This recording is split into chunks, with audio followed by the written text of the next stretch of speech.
bad. My bad, YouTube. My bad. We've just... Wow. My apologies to anyone who would have been viewing over on YouTube. There, the mic... We had some audio problems there for the first piece. But we are on now. Apologies. Yeah. Make sure that works. Good. Yes, we're on now.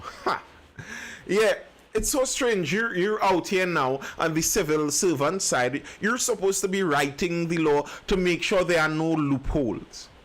Like, how are you to trust that lawyers who use loopholes to make money every day are going to write laws to close up all of the loopholes?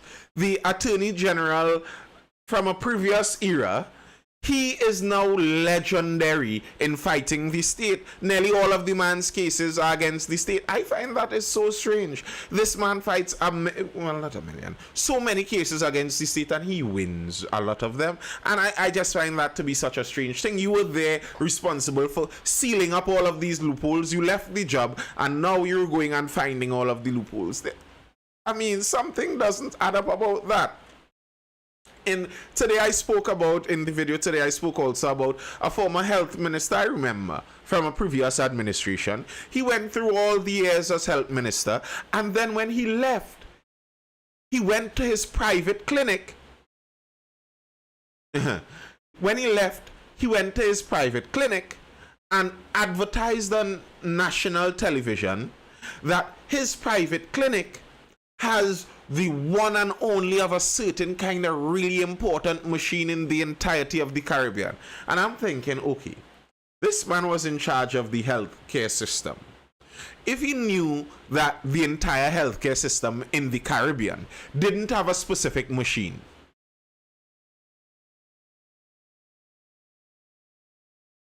you know, wouldn't you have bought it for the healthcare system of the entire country?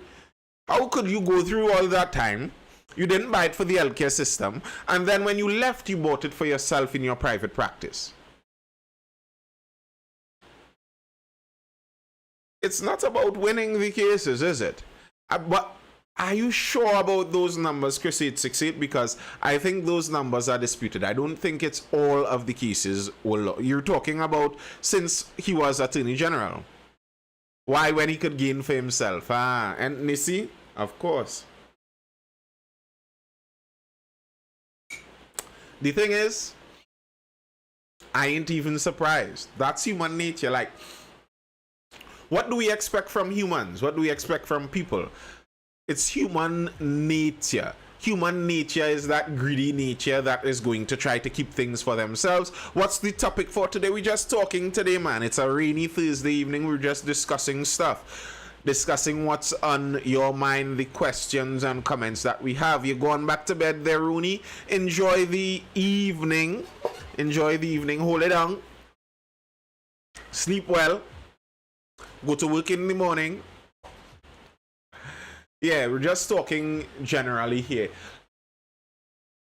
But I'm not surprised. That's why my view is almost always, if you ask me my opinion on nearly anything, it's to give less power to the politicians.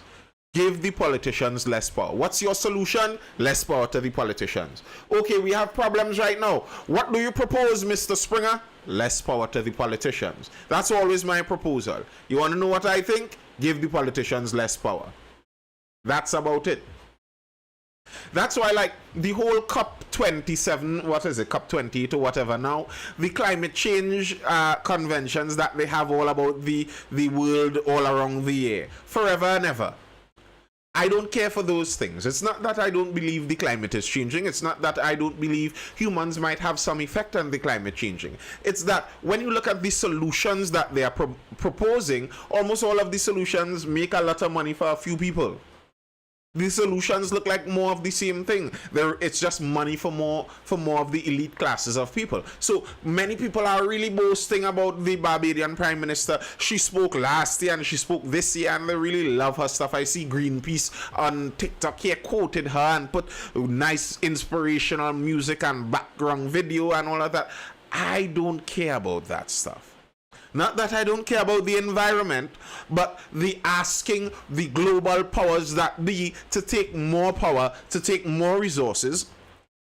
They were commenting how many companies made so many billions over the pandemic. They should be able to pay back some of that money to help the climate be fixed. And I don't even care for that. Because what you notice is the reason many of these companies made the billions of dollars is because of decisions made by the politicians. So, okay, our great plan to make for a better world is to give those same politicians that made the same decisions, that allow the same wealthy companies to make the same billions. What we're going to do now is give them more money and more power, and then they're really going to fix everything in this world. Sorry, I don't have that hope. I don't even have that desire. I saw Antigua and Barbuda signed a memorandum for some multinational to help them out with something, and I don't trust any of those things. To put it bluntly, I don't trust any of those things. The vast majority of climate change decisions, going green, going blue, carbon taxes, carbon credits, I do not trust them. When you see the people that push these things are people driving around in private jets on a daily. They're buying beachfront properties. They don't believe the things that they are telling people. The whole world is going to be underwater in 5 years, and you're buying beachfront property. And the strange thing, though, is they'll tell you that what we need to do is really go into windmills and wind farms. And then when you go research something, you notice that the same guy telling you you really need to go in windmills and wind farms, that same guy has invested since year before into a couple green energy companies. Isn't that coincidence? Isn't that a coincidence, huh?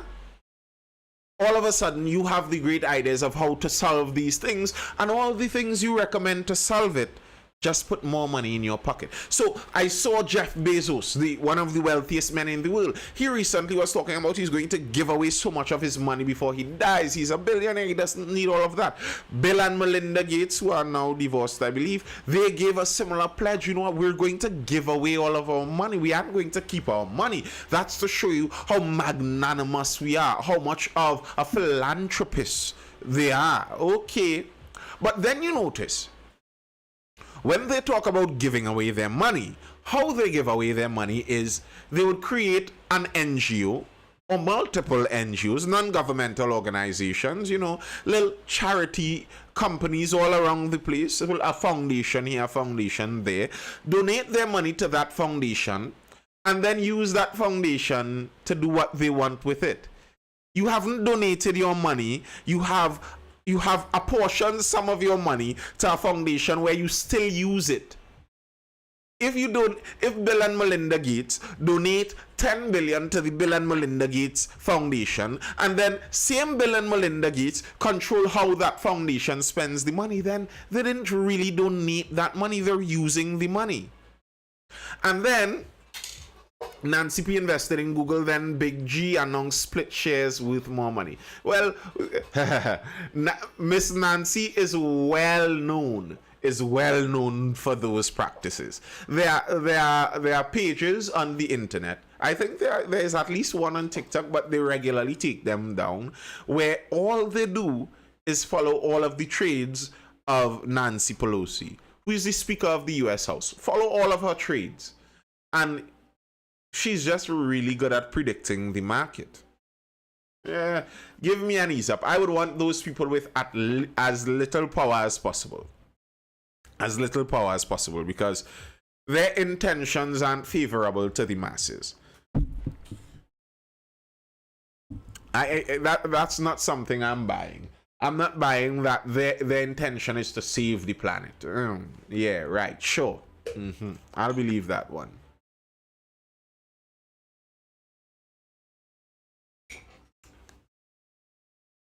All right, we're talking and just chilling here, folks. Any other questions inside of the live? Any other comments? Any other thoughts? Anyone wants to jump in on the live over there on TikTok? Just chilling on a lovely rainy Thursday afternoon. Well, not afternoon, evening, my bad.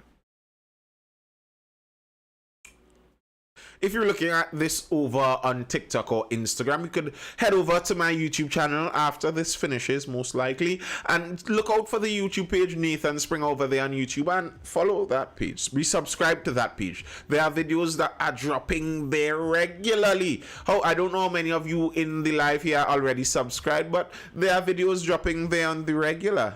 Good stuff. Good stuff. It's heating up again over there on YouTube. I saw recently they finally made Ponzi schemes illegal in Trinidad and Tobago. It's going to be interesting. It's going to be interesting if and when they prosecute anyone for that. I believe, to me, to a large extent, I find insurance companies are a bit of a scam. Itself. That the format of insurance itself, that should be some kind of scheme too. That's some kind of scheme too. When you think about what insurance does, like vehicular insurance, Trump is going up for election again. Well, I don't know who expected anything other than that. I do not know who expected, any thoughts on Madman Zelensky wanting World War a few days ago for... Zelensky he's a problem, you know. He's a problem. That man needs to relax. He needs to chill. Because, I could understand it a bit from his perspective, where he is already in crisis, the way he sees it. So, putting the entire world in crisis isn't going to change his situation much. It's just but the same crisis for him. And also for him, the entirety of his power depends on the Western world backing them up. If many people are boasting about how well the Ukraine has defended and how Ukraine is holding up and etc., etc. But really and truly, if we are all being honest, Ukraine isn't defending there. That's the majority of the Western world is defending through Ukraine as a proxy. So it's not like they're defending by themselves. His power is totally invested in this narrative, this view of the war, Russia being so evil, and they must stave off Russia at all costs.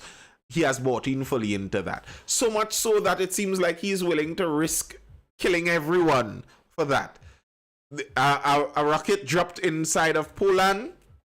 Initially, it was thought to be a Russian rocket. That was the news reports that were coming out. It was a Russian rocket that hit Polish soil and killed 2 people. Eventually, it was found out that actually it was a Ukrainian rocket. But nonetheless, this Zelensky madman seems to be insisting it was a Russian rocket and we should take immediate action from that. Like, sir, no, please. Please, no thanks. Personally, I do not think a war between neighboring nations in Eastern Europe is worthy of putting the entire world into a nuclear war. That just does not make sense. It does not make sense. What are we even thinking about? That's not the only war between neighboring countries. Why is that one worth killing the world? They aren't the first 2 neighboring countries to fight a war. They won't be the last. Jeez. Plenty of propaganda news from CNN and Fox. Yeah, a lot of propaganda. Something that you notice in the US, almost all sides of US politics favors war. War has a lot of money in it. War makes a lot of money for some people out there. It's very profitable.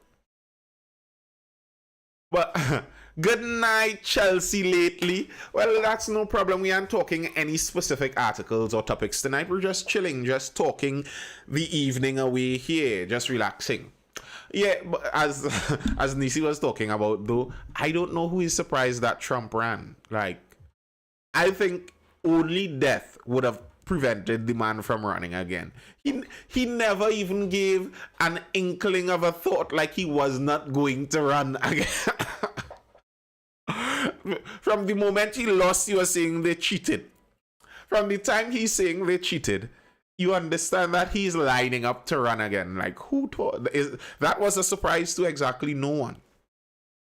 I am not sure how well he's going to do the second time, because the one side of the opposing side to him in the US has made a very effective strategy of fear of Donald Trump. Fear of Donald Trump is their main strategy. So it would be interesting to see how he does. I think, though, I made a video on this recently. I think, though, that the problem in the US is universal voting. The mail-in universal voting that they structured recently, that's going to make it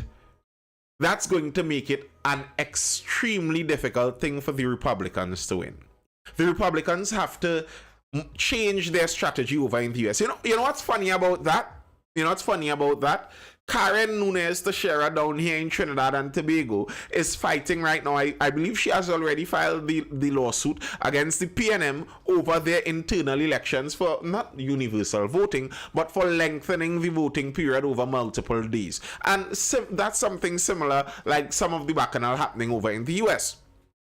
Many people are complaining that elections nearly everywhere on earth since it was first started in ancient Greece, most elections, one day you go put your vote and they count it the same day. It's not that difficult. Countries with millions of people do elections like that.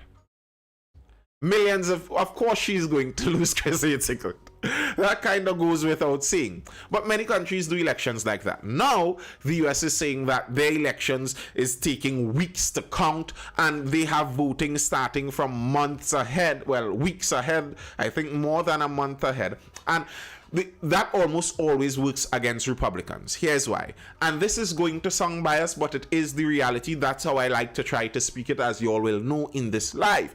Republicans generally aim at more high information voters in terms of high information in politics. Here's what I mean.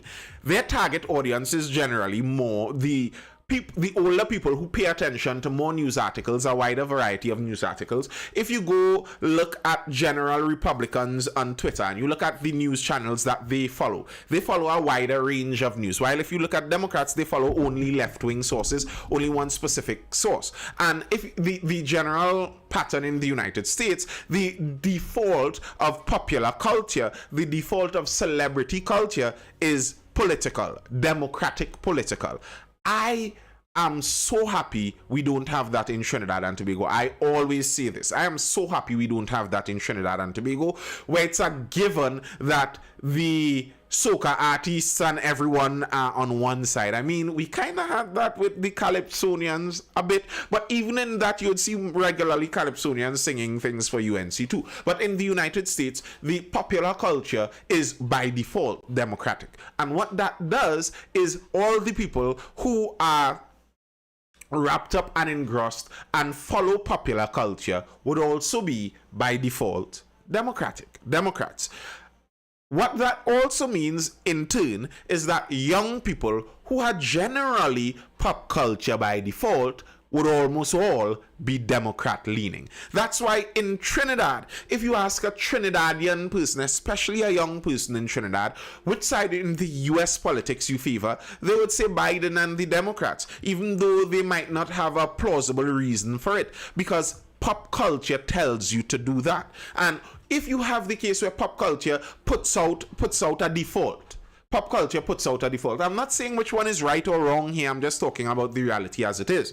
If pop culture puts out a default, and then you have a case where you get every single person in the country to cast a vote, because here's what would have usually happened. We know this in Trinidad and Tobago. Many young people do not vote. They don't care to make the extra time and extra effort to go find their polling station and line up and go cast their vote and get the ink on their face. Many young people don't vote. They're the most lethargic of voters. The most reliable, dependable voters are the older generation. What that would mean is, by and large, what would have happened in the older style of elections, that would more favor that Republican style of vote. Even right now, we'll reach to the statistic on that. While in the modern era, what they have done now in the United States, they started with it through the pandemic, and now they're trying to keep it on over a longer period of time for obvious reasons. But during the pandemic, they began sending out the ballots to everyone in certain states. Not all states have it. Universal mail-in voting. Everyone gets their ballot mailed out to them. What that would mean is the majority of young people Do you think it's the effort or feeling like not having a choice? I think it's the effort. I think young people mamagai themselves about the feeling like having a choice. I think the vast majority of young people who don't vote, it's because they are more lethargic. I think if you were to mail a ballot to them where it drops in their mailbox, their mother takes it out of the mailbox, puts it on the kitchen table, tells them, George, don't forget to vote, and then puts it back in the mailbox where the mail person will pick it up and drop it off for you. You literally have zero effort to do. You are going to get much more people voting. Do you think the age of our politicians affect the amount of votes from younger persons? Not necessarily. Not necessarily. And I think the age of our politicians, the 70 plus, the septuagenarians, that needs to fold up. But the idea, I always say this regularly. The idea that young people automatically have a better choice and a better view of things is a lie. Many people say that young people would choose better because they are the future. They are the ones who have to live to see the future. So they would make better choices. They would choose better leaders and choose a better direction to head in. I don't necessarily agree with that. I think many young people would actually be less favorable over future actions than if you find a middle-aged person who has a family. I think the people who care the most about the future are people with children, actually. Young people with no children, no family, not even a parrot and a stick, I think they care most about the present, and decisions kind of tell that out. If you look at nearly any statistics where you see how people spend their resources, how people save for the future, young people are not the people that generally tend to do that. And I'm not talking because they don't have enough money. I'm talking just a matter of proportion of money. If a young person gets 100, they might spend the whole 100. While if a middle-aged person gets that same 100 and they have a family, they may be looking to make sure some of that goes on to the future. So I am not of the opinion that default the young people are going to make better decisions. In fact, I think young people might actually be more gullible. That's actually obviously true. Ha! Cool, Rooney, cool, word up. What about alarming crime rate bandits? Yeah, I saw that. That's real sad. Bandits ransacked an elderly home. Tough. But yeah, and with the US opening up universal mail-in voting, young people, the statistics are there. The Democrat Party in the United States, and I spoke about this last week, the Democrat Party in the United States wins because of young people and unmarried women. That's their main base. Young people, unmarried women. And they are going to do everything they can to ensure that those groups remain large. So if you're a woman wanting to get married, don't follow anything you hear from those people. They have vested interest in leaving you unmarried. But yeah, so I don't know if the conservatives, Trump, would be able to beat that in 2024. They may have to figure out a way to do that themselves and get themselves in on the action. Moneybag Joe ain't losing at all. Moneybag Joe barely might scrape in, but as just his hocks would be enough. His empty husk would be enough for those in charge to continue. But yeah, the crime situation, as you pointed out there, the crime in Trinidad is the main thing I find. To me, it's the main thing. But I also think it's symptomatic of the general corruption in the society. We have an extremely corrupt elite politician class. In order to allow them to continue being corrupt, we need to have an extremely corrupt police service. And if we have an extremely corrupt police service, then high crime follows. It's the corruption throughout the society that causes that. Really and truly, it's the corruption throughout the society. I was watching, there was a drive-by in Dabadi by some car wash. 4 people were shot. 4 people shot. I don't think any of them died as of when I read that article. 4 people, yesterday or something like that. Out of the over 40 shells they found on the crime scene, about half of them had the TTR inscription on it. This is about what? The 5th murder? Well, the 5th shooting of recent to be announced that it had TTR shells there. But it wasn't. Who knows if there are more? Who knows if there are more? I'm talking about announced. The only crime that was eradicated was kidnapping. You could understand I could understand why kidnapping would be eradicated, because the people who have the, you see, you have to understand what kidnapping is. If we're saying the reason that the crime is as it is because corruption maintains the status quo. The status quo means the people who are wealthy are allowed to remain wealthy. Kidnapping, the intention of kidnapping is dispersing. It's not funny if anyone was kidnapped and hurt. No, it's just the idea. The idea of kidnapping is dispersing that wealth. That's the idea of kidnapping. Someone spends how much ever years accumulating a couple million, and then in one day you aim to take them and get them to give you all of that money. That's what kidnapping is aiming to do. So I could understand why we'd want to deal very seriously with kidnapping. Even as a corrupt country, that kidnapping thing doesn't work inside the country. Like even in corrupt countries like Colombia, that had an amazing amount of kidnapping. It's not like they kidnapped the local rich people. They were kidnapping foreigners, tourists that came. That's something that they would allow. But to kidnap the local people who have power inside of the local systems, that's not going to work. Of course it's not going to work.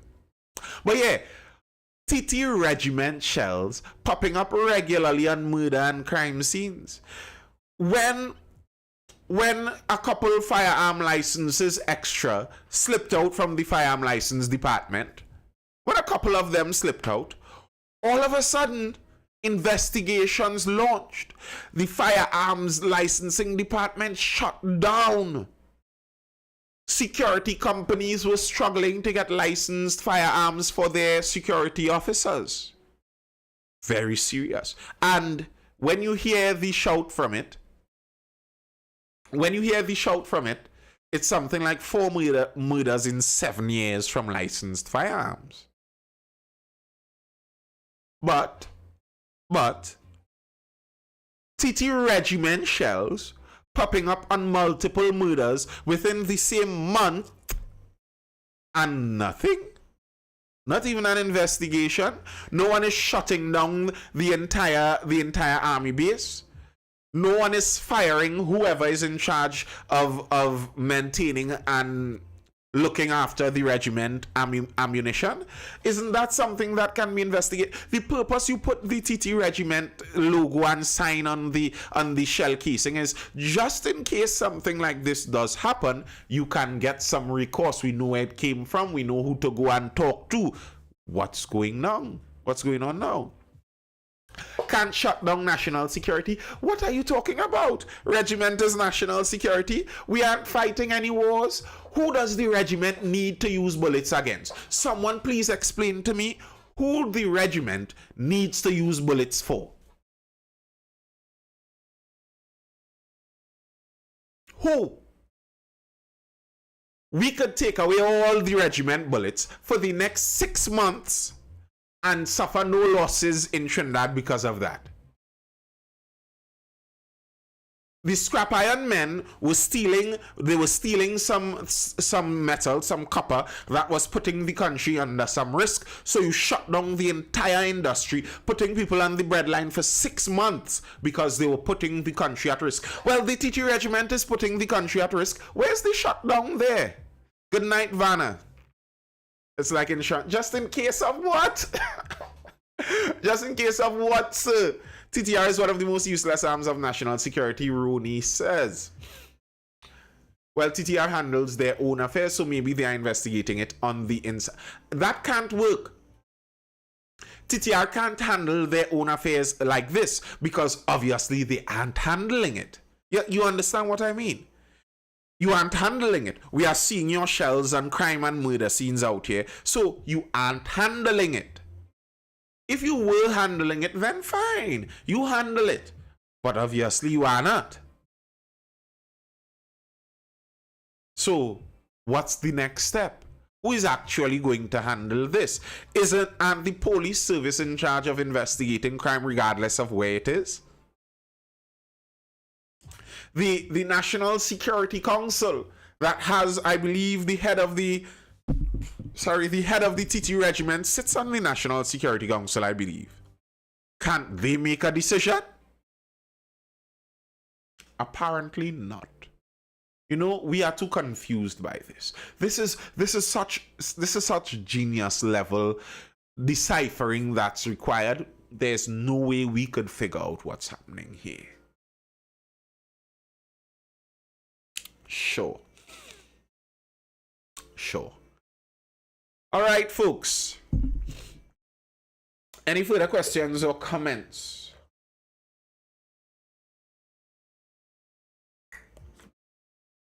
We're just talking tonight, you know, just chilling. Lovely Tuesday. Let's all just wait till murder becomes legal, sure. That's why I say, not murder becomes legal, let people get their firearms. That's how it would be done. Let people get their firearms. That, if you don't care to stop the ammunition, you don't care to stop the guns, well, fine. Let the law-abiding citizens get their guns. We'll see how it all goes. May the quickest finger and quickest trigger in Trinidad win. May the quickest trigger in Trinidad win. What about licensing? Licensing what? Division? Licensing division.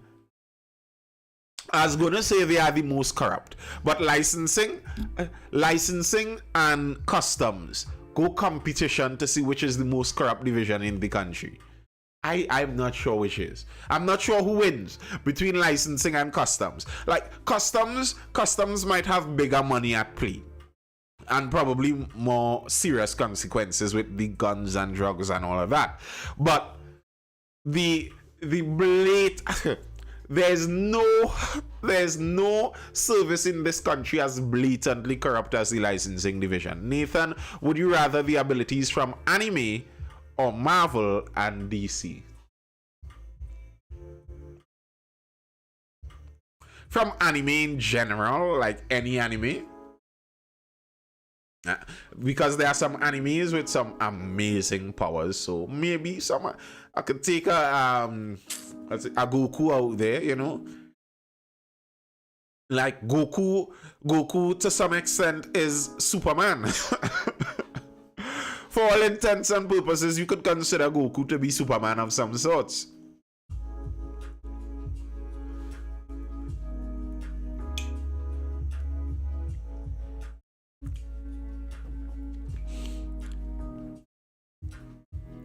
Can't fight fire with fire. Who you all think more corrupt though? Is the licensing division or customs more corrupt? I would lean on customs. No, actually I'd lean on licensing, my bad, as I said. I think licensing is more blatantly corrupt, but customs might be more consequential.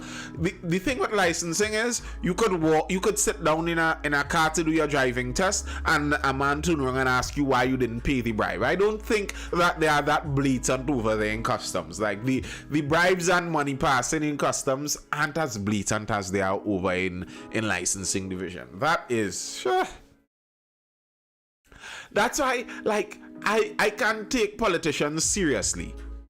I can't take politicians seriously when they talk about rooting out corruption and none of them ever bring up licensing office or customs. Like, if everyone in Trinidad isn't aware of how corrupt those divisions are. Speaking facts I experienced yesterday. So I don't doubt you at all. Somebody could tell me probably the most insane story about licensing division and I might believe it because of some of the stories that I've already heard and witnessed. That place is as corrupt as it gets. That's the thing. If the government wanted to find out the corruption in licensing division, I'm sure it wouldn't have even been difficult. If someone was interested enough, they could plant a secret camera or a recording device and blow the whole thing wide open. It's just that the way how that system and scheme is run, I wouldn't be surprised if there's life and death consequences in that. You know how this country already so dangerous, you know. Next thing you see, you gone out there thinking you're going to help the country and clean up the licensing division, not knowing that there's someone in there willing to kill to keep their money flowing. And it's not that hard to be killed in this country. Always remember, a senior prosecutor in this country was murdered in the capital city. Just always remember that. So I always think about those things. If they wanted to find out about corruption in general, they could, like, I'll give them the blie that there are some types of corruption that may be a little more difficult. Fine. But when it's so blatant, come on, the corruption at licensing seems to help more than it hurts. I disagree. It doesn't help. Because the only reason it seems like it helps is because they make the system into a hindrance so that you would pay the bribe. It's like you're supposed to be able to walk down my street freely. And I hire a couple youth men to hold some cutlass at the top of the street and be dragging it on the ground every time you walk past. Shing, shing, shing, shing. So when you stop at the top of the street, you pay me $100 and I say, I'll guard you to make sure these boys don't do anything. And you say, you see, that money that I'm paying to Nathan really helps, you know. It helps more than it hinders. Well, yeah, it helps because I created the situation where you needed the help to do that. You're not supposed to need help like that to get a license. Talk to people who got licensed in Canada, who were licensed in Canada, and they may tell you how shocked they were how the system worked. Like, wait, so easily? Yes, so easily.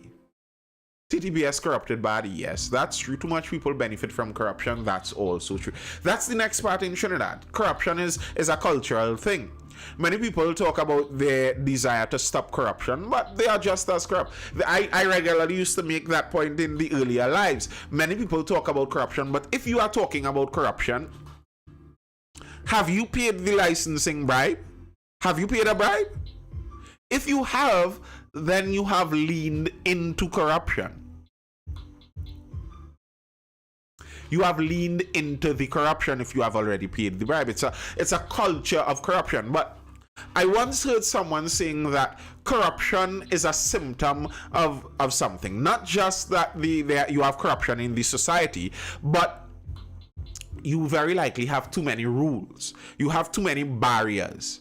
I hear you, but there are some really silly restrictions when it comes to using a vehicle on our nation's roads. That's very true. That's the point I'm getting at now. That corruption very often is a symptom. Many of those African countries, most African countries, are extremely corrupt. Rampant corruption all around. All around in many of those African countries. But it's not that the African people are more corrupt than other people elsewhere. There is corruption in Chicago. Chicago is notorious for its corruption. But when I was listening to an entrepreneur speak about her experience in Africa, and the reasoning she was giving is the amount of restrictions there. Many of the developing countries, many of the smaller third world and second world countries, when we were getting our independence and seeking to move forward into the future in the 20th century for the most part, a lot of us bought into a lot of leftism, as it might be called, where the state, the government, has a lot of power inside the society. So there are so many rules and restrictions and regulations, etc., etc. There are so many of these things all around the society. The problem with that is you don't change human behavior by creating more rules and regulations. What you do is make people motivated to try and get around the rules and regulation. And if there are too many nonsensical rules and regulations, it's not that you're going to make your entire population become nonsensical people. No, you're going to make your population actually more corrupt. If someone tells you that you have to sign 50 sheets of paper before you plant an okra tree, and you need that okra tree to live, versus you could pay them $20 and get around that, you're going to pay them the $20 by and large. Does it really need to be that low? All right. I passed yesterday without bribing, spending 5+ hours for the process. It was 7 in reality because I was there early and left and came back when they went for lunch break. Wow. Does it really need to be that long though? No. As I said, I believe some of the frustration in the process is to purposefully push you towards the bribing side of things. So SNS Emporium says, do you know can move away from all these regulations without a bribe? I'm not sure I understand. Is there a way to move away from the regulations without a bribe? Well, that's government. That's government. You want the government to do that. That's why it upsets me so much when I hear Trinis asking for more regulations. I've seen some people see the chowmen out on the streets and like, these chowmen regulated, these chowmen registered with the government. Let me make sure that these chowmen registered. No, please, please. No, you don't want that. You don't want that. You want as little of the government in these things as possible. If the government reaches to regulate every single thing, then every single person is going to be inside of this tied up system that gives impetus, that incentivizes corruption. The older you are applying for your license, the less likely to pass without paying. You can't do it without the government, but just bear in mind, we vote for our government. And because of the gimme attitude in Trinidad and Tobago, many Trinis, many Trinbagonians like to get stuff. They like to get stuff from the government. The problem with that is the more things you get from the government, the more involved they are in your life. Because the government doesn't really make money. The government takes money from other people. Or in our case, they own state enterprises to make money, which is on its own. But they use other people's money. So the more you ask them for help, the more things you want from the government, the more they are going to get involved in your life. And the more difficult and complicated your life is going to be. It's so funny. Over in Tobago, when they were building their ridiculous stage in the middle of the sea, well, it's not in the middle of the sea, but their stage in the sea that is already cracking and falling into the sea already. People pushing stones back into the stage in the sea. Ridiculous. But when they were building that, the secretary in charge of infrastructure, Mr. James over there in Tobago, he didn't get any EMA approval. And he was saying that, if you do these things, it's so difficult to actually act. Yes, we know. Yes, we know. It is difficult to get things done. Yes, we know. And it should be less difficult. Ease of doing business. That's one of the most important factors in any country. You want business to be easy to be done. Trinidad does not have high ease of doing business. And one of my problems in Trinidad with our political situation that we are in Trinidad, I consider the PNM government to be an enemy to ease of doing business. The PNM government. I consider the PNM government to be the worst of the two when it comes to ease of doing business. They almost always make it harder to do business. It's harder to import things. It's harder to start a business. It's harder to be an entrepreneur under the PNM. So, the way I see it in Trinidad, we have the choice between the people that shut down entrepreneurship and ease of doing business and the people that steal all of the country's money. It's between the thieves and the oppressive technocrats. What a choice we have in Trinidad and Tobago. What a choice. Mr. James never even tried. He literally just doesn't want to do it because it comes like asking. You are very right. Did Vasant Bharat make some changes with the ease of doing business?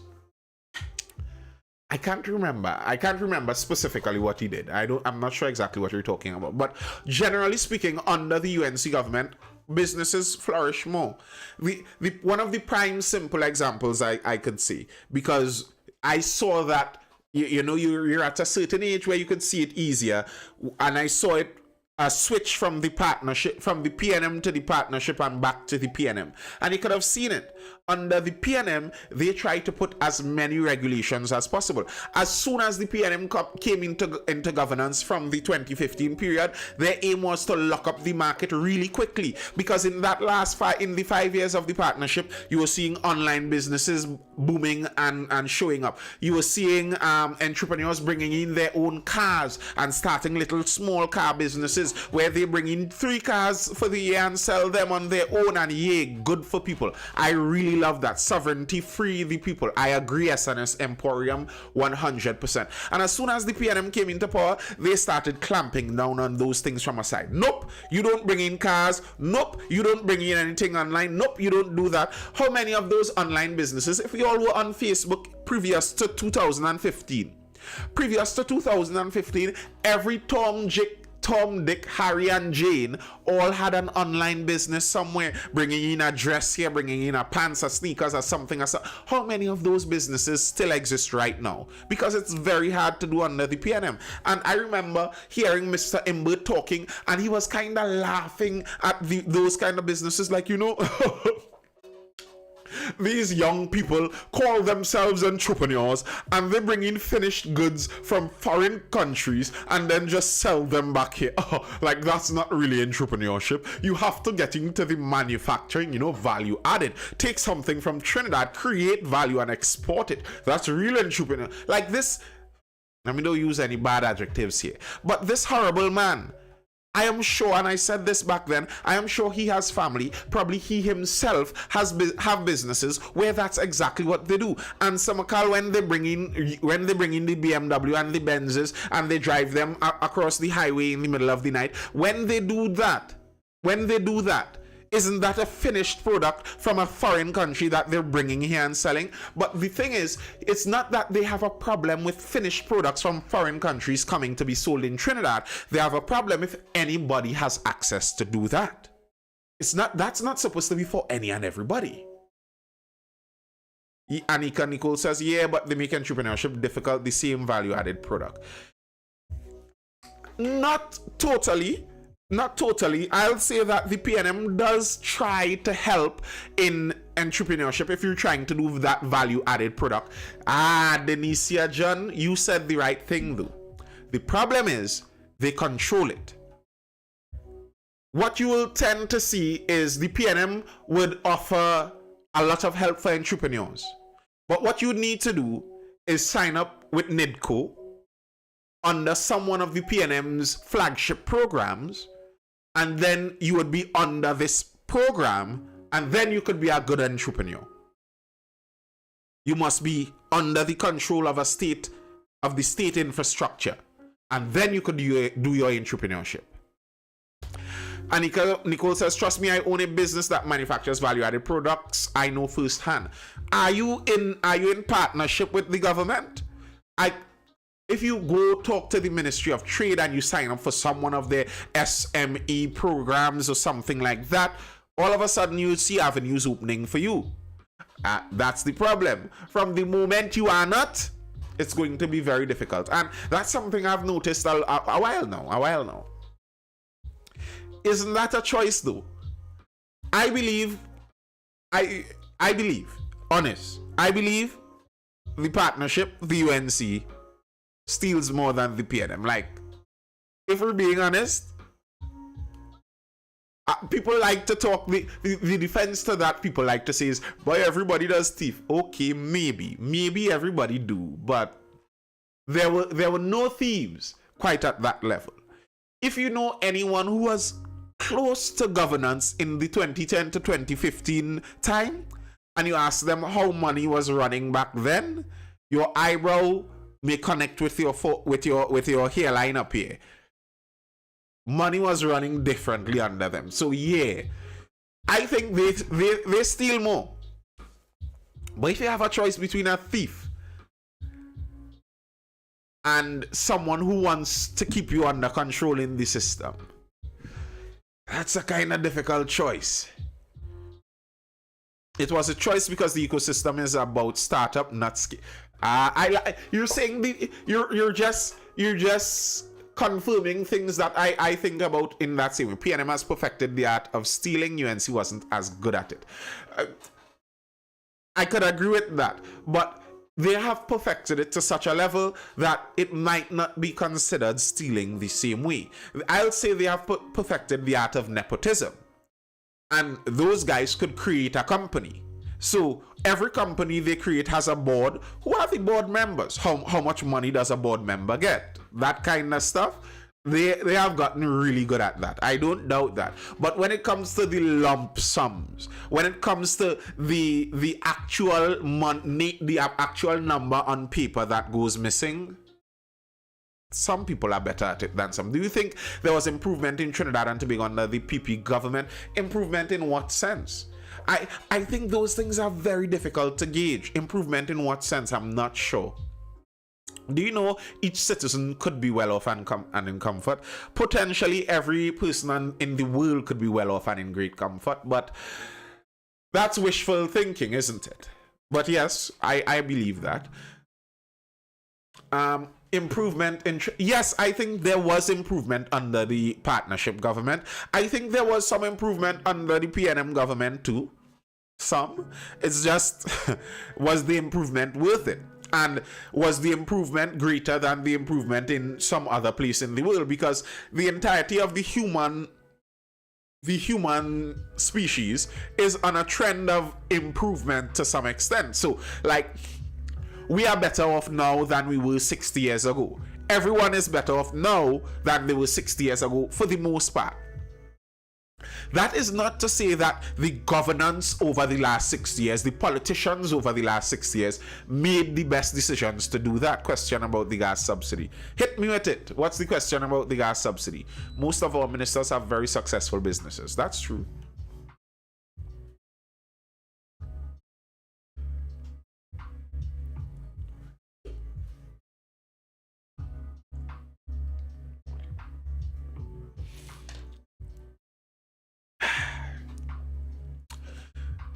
Like that question about, do you think there was improvement under the PP government?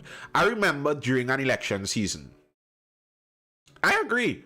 That's what I do every night, SNS Emporium. We do need further discussion. Simply put, their sponsors must dominate the market, so they use state laws to stifle the competition in its infancy. Well put, Adish. Well put, Adish Ramnarayan over there on Instagram. How close do you think the next general election polls will be? Good question. I think, my personal opinion, if KPB stays at the head of the UNC and then goes to attempt to win another election, I think they're going to lose. It nearly doesn't matter who is at the head of the PNM. I do not think Miss Prasad Bisesa has another election win in her. My opinion.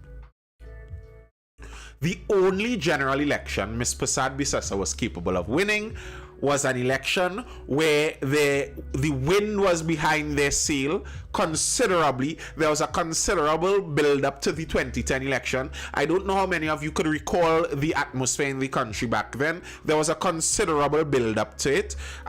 You have to recall that it was 2010 or 2009. Jack Warner brought even Nelson Mandela here, and he met with Bastio Pandey, and all of that was in the run up to that 2010 election. So there was significant wind at their back, and there was that whole amalgamation in the partnership. That's how she won, with lots of very experienced campaigners surrounding her.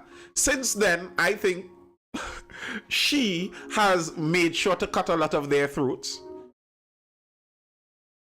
I think then she has made sure to cut a lot of their throats. She wants no one at the top that seems like they could compete with her,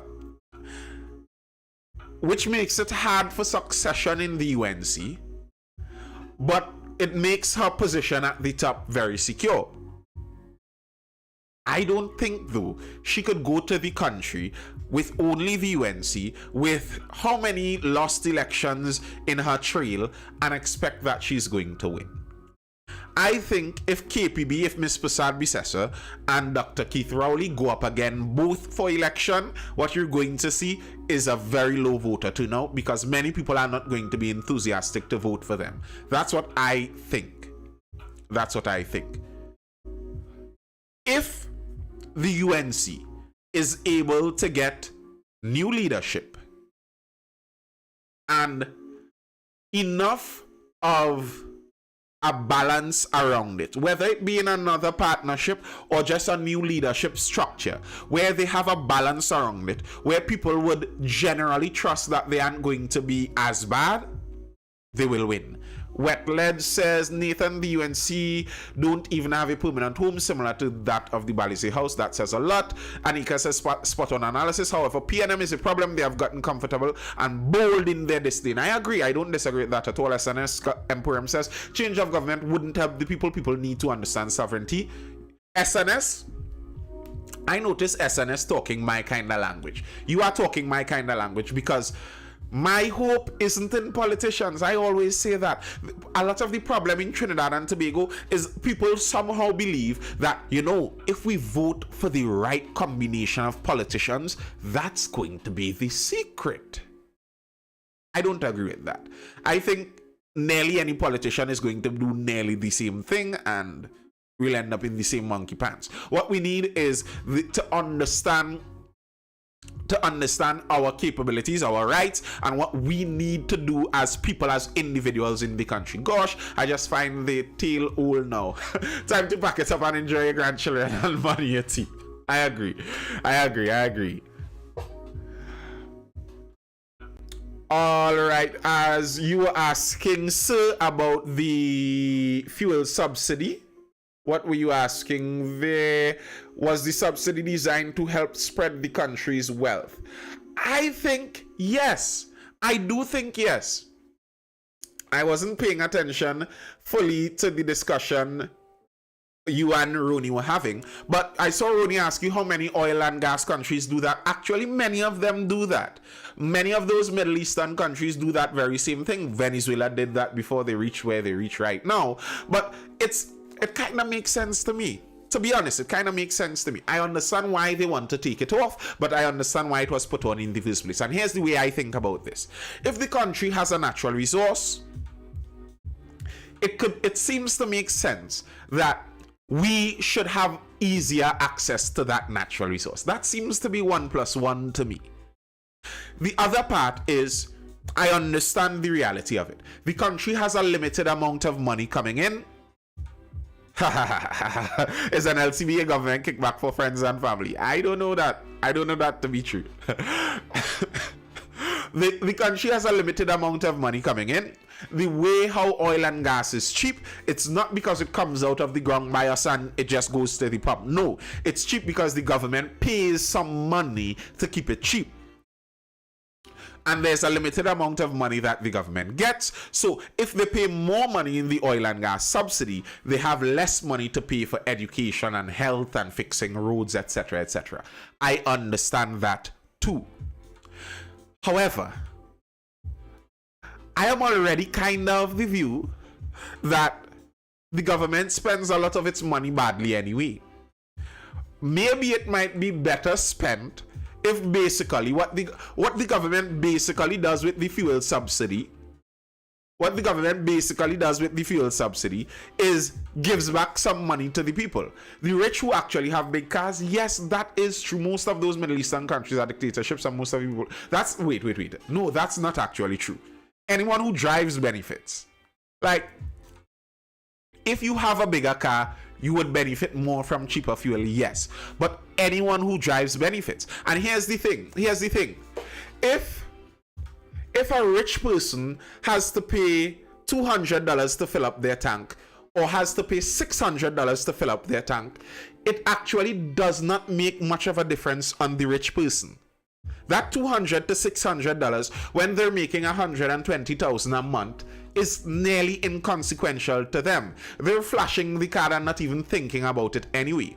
But if a poor person had to pay 120 to fill up their car, and now they have to pay 400 to fill up their car, that's going to affect them. That car is now going to have to be packed up. That car now cannot carry them to the Maracas Lime that they go to every Sunday. They lose family time. They have to stay home longer.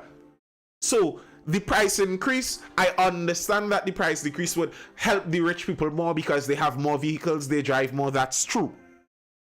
But increasing the price actually punishes the poor more. It's like inflation.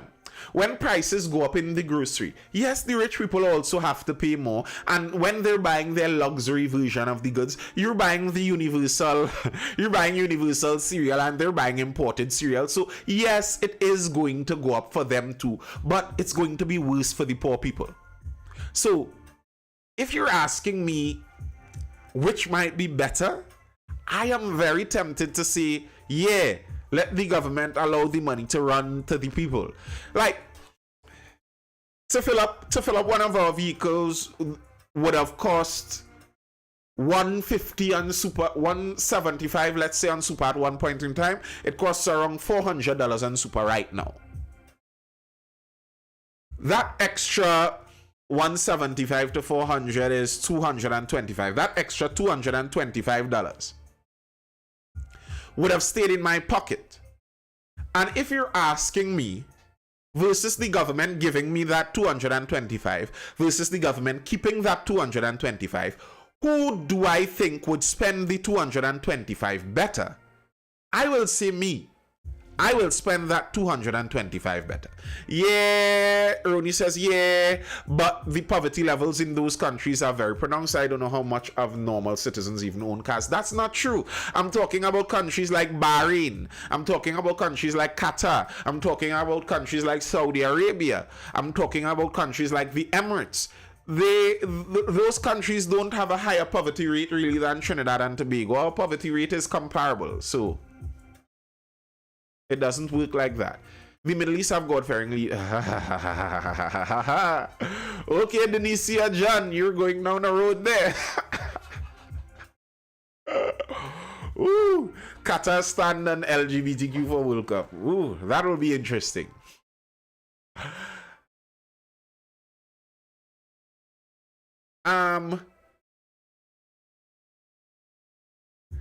Sir says, I'm in agreement with your statement about the bad spending. They should cut elsewhere, in my opinion, like education, because not like they're going to cut the stealing. Listen, Ronnie, I don't mind they cutting education, you know, for probably vested interests. Just by the way, for those of you in the live, if you have someone of school age, I am currently running the Mindful Education, and we offer pod learning pods for ages from preschool go right up to the CXC levels. If you are interested in that, they are small homeschool structured classes, and they are growing, and at some point in time, I will have no more time to do any more classes. So there are limited spaces available, and the spaces are currently kind of being taken up. So if you are interested in those, be sure to contact me. You can contact me wherever you can contact me, or go over to our main page, Mindful_Education, Mindful with 2 L's over on Instagram, and follow there. The structure of the government is also different. Yeah, so I don't mind they spend less in education actually. It's like if I'm considering it, I think of it like for every dollar the government spends, the bad spend 5. So if I could cut back on every dollar they spend, I actually cut back on the amount the bad spend too. The Middle East have a homogeneous population. That is one of the main differences. It has little to do with religion. The structure of the government is also different. Plans are made for decades, not how we gonna win the next election. Well, that doesn't have to do with the homogeneous population. That has to do with the authoritarian leadership. And some of the Middle Eastern countries don't have homogeneity in terms of race, but they have that homogeneity in terms of religion. And then the religion does matter. They're homogeneous because they're homogeneous in religion. So the religion does matter, but I understand what you're saying there. That plans are made for decades is the same thing with China too. Because if you have an authoritarian government, you could plan for the next 30 years. It's going to be the same people in charge anyway. That's one of the listen. There are advantages of authoritarian governance. Like, if you were to ask me what I think is the best type of government, the best type of governance is the benevolent dictator. It's just that we'll never find such. Alright, let's see what Subaru was saying there. Why is UNC promising all these things and never got it done in 2010? UNC filled with crime and had to call a racist state of why didn't UNC actually give out more FULs? The rich needs to get richer for the poor to have opportunities. That's trickle down economics. Rich and poor is a mindset. Majority of poor persons stay in their comfort zone, don't take financial risks, and sometimes try to live more lavish than others. Some millionaires have old phones, yet poor people have the newest iPhone. I agree and disagree at the same time. Subaru 868. Yeah, there's a lot of mentality in poverty too. There's a lot of mentality in keeping people poor. I believe, was it in the US, they have a certain list of things. If you do, you will never be poor. Finish high school, never leave one job until you get another job. 3 things. And don't have a child before you marry. If you do those 3 things in the United States, you'll never be poor statistically. It's impossible to be poor statistically like that. I disagree with the millionaires having cheap phone. Lol, that's not a thing. No, that's not really a thing, GNNF. Not really a thing. I agree there. But so yes, there is some mentality in it. There's a lot of decision making inside of there. But on the other side too, you have to understand that there are circumstances that make it much more difficult to break some of those cycles of bad decisions. That by the time you catch yourself and process thinking about how you should think about this thing, you have already racked up a series of 20 bad decisions that are going to have an effect on you, even if you change your mind now. That's the reality of it. And then there's the parenting side. Some people understand some of the concepts you're talking about, some of the mentality you're talking about. They understand that because they were taught it from a young age. That some people were taught, you better not go out there and have any children, and you're taught that you cannot do that until you're married, and that's something said in your brain. Some people don't have that lesson taught to them, and they don't understand the ramifications of that.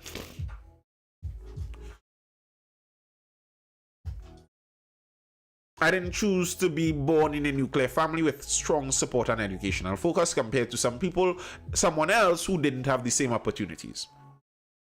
That's kind of the point I'm making with that. There are other factors. So yes, there are decisions that you can make that make poverty worse or easier, make escaping poverty harder or easier for you. True.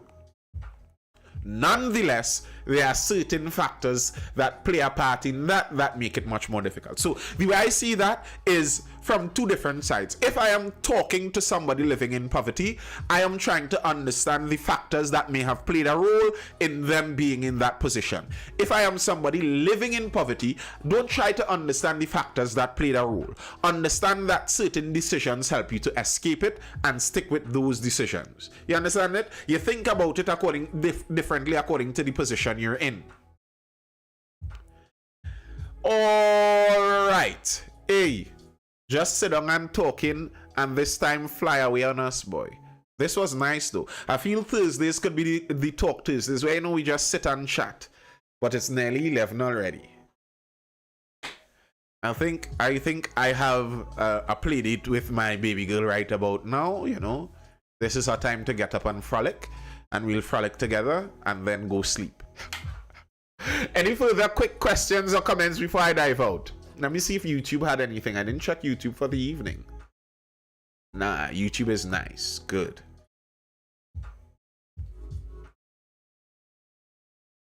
All right.